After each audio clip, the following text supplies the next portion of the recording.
இது ஒரு நிர்வாகம் ஐயா. இவங்களுக்கெல்லாம் திறமை இருக்கா ஐயா? அவங்களுக்கெல்லாம் அதில் வச்சுதான் 1000 ரூபாய் மாசம் மாசம் கொடுக்குறான்.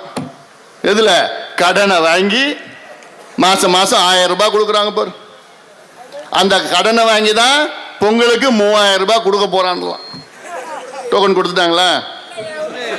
அது நேரடியாக டாஸ்மார்க் டோக்கனை கொடுத்துட்டு போயிடலாம். இந்த 3000 ரூபாய் எப்படியாவது அங்கதான் போய் சேரப்போகுது. அது டாஸ்மார்க் டோக்கன் கொடுத்துட்டா அது அவங்களுக்கு திரும்பி வந்துட போகுது. ஏன்னா எல்லாமே இப்போ இந்த தேர்தல் பயம் வந்துடுச்சு, தோல்வி பயம் வந்துடுச்சு. இந்த தேர்தலில் தோத்து போவது உறுதி திமுக. அந்த பயத்தில் என்ன பண்ணுறதுன்னு தெரியல திமுக. 3000 ரூபா பொங்கலுக்கு ஏன் போன பொங்கலுக்கு ஏன் கொடுக்கல? ஏன் அதுக்கு முந்தின பொங்கலுக்கு ஏன் கொடுக்கல? அதுக்கு முந்தின பொங்கலுக்கு ஏன் கொடுக்கல? இப்போ மட்டும் ஏன் 3000 ரூபா வந்துடுச்சு? எங்கேருந்து அவனுக்கு என்ன பயம் வந்துடுச்சு? பயம் வந்துடுச்சு. அதனால இதெல்லாம் மக்கள் தெளிவாக இருக்கிறாங்க, பார்த்துட்டு தான் இருக்கிறாங்க. எல்லாம் பயம் வந்துட்டு உங்களுடைய என்னது திடீர்னு ஒரு கனவு, உங்களுடைய கனவை சொல்லுங்க. என்ன திட்டம் அது? சின்ன பசங்கள்லாம் கனவு சொல்லணுமா? உங்கள் கனவை சொல்லுங்கள்.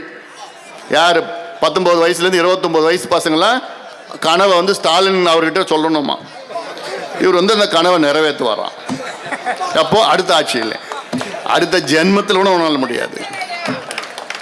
இருந்தால் தானே அடுத்த ஆட்சியில். அடுத்த ஆட்சி எங்களுக்கு தானே, நாங்கள் ஆள போகிறோம். அடுத்து எங்கள் கூட்டணி இப்படியெல்லாம் ஏமாத்திட்டு தினம் எழுந்தாருன்னா ஒரு ஏமாத்து வேலை. மக்கள் எல்லாம் தெளிவாக இருக்கிறாங்க. இனி அதை எடுபட போகிறதில்லை. எங்கேயாவது எனக்கு போய் சொன்னாங்க, திமுக அமைச்சர்கள்லாம் பார்த்தா அப்படியே பேயடிஞ்ச மாதிரி இருக்காங்களா.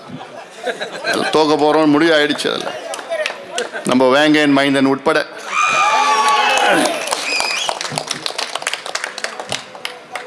அதாவது ஒரு வேளாண் துறை அமைச்சர், மறுபடியும் சொல்ல, ஒரு வேளாண் துறை அமைச்சர் வேளாணை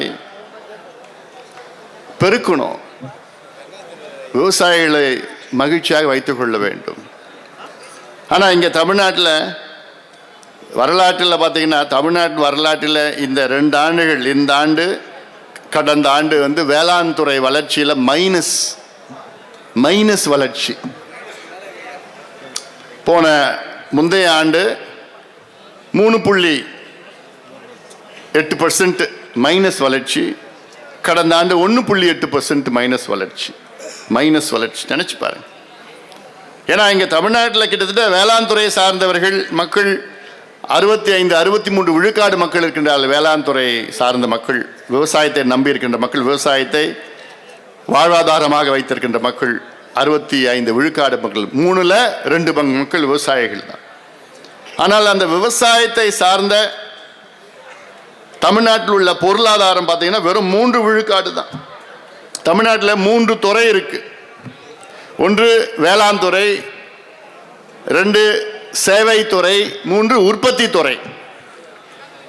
வேளாண் துறைனா அக்ரிகல்ச்சரல், சேவைத்துறைனா சர்வீஸ் செக்டர், உற்பத்தி துறைனா மேனுஃபேக்சரிங் செக்டர். இந்த 3 துறையில் தான் நம்ம எல்லாம் தொழில் பண்ணிட்டு இருக்கோம். நீங்கள் எல்லாம் தொழில் பண்ணிட்டு இருக்கீங்க இந்த துறையில் தான். ஒன்று வேளாண் துறை, சர்வீஸ் செக்டர்னா என்னென்ன, ஹாஸ்பிட்டலு, இந்த ஹோட்டலு, ஐடி செக்டர், சாஃப்ட்வேர், அதெல்லாம் வந்து சர்வீஸ் செக்டர். உற்பத்தி துறைனா மேனுஃபேக்சரிங் செக்டர். மேனுஃபேக்சரிங்னா அந்த கார் மேனுஃபேக்சர், டயரோ, ஸ்டீல் பைப்போ, பம்போ எல்லாம் மேனுஃபேக்சர் தான் உற்பத்தி. ஆனால் இந்த உற்பத்தி துறையும் சேவைத்துறையும் சார்ந்த மக்கள் எவ்வளோன்னா கிட்டத்தட்ட 35% தான் மொத்தம். தமிழ்நாட்டை சார்ந்த மக்கள் 35% இந்த உற்பத்தி துறையும் சேவைத்துறையிலையும் இருக்கிறாங்க. வேளாண் துறையில் 65% மக்கள் இருக்கிறாங்க. ஆனால் அவங்க தமிழ்நாட்டுக்கு கான்ட்ரிபியூஷன் எவ்வளோன்னா, வேளாண் துறையில் 65% மக்கள் வெறும் 3% தான், 3 விழுக்காடு தான் தமிழ்நாட்டு பொருளாதாரத்திற்கு அவங்க பங்களிப்பு. விவசாயிகளோட பங்களிப்பு 3%. உற்பத்தி துறையும் சேவைத்துறையும் பங்களிப்பு 97%.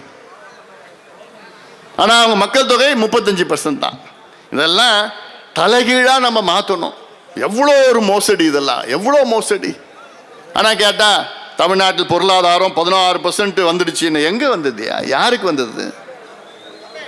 இப்படியெல்லாம் மக்களை ஏமாற்றுகின்ற திமுக ஸ்டாலின் அவர்களை வீட்டுக்கு அனுப்புகின்ற காலம் நேரம் வந்துவிட்டு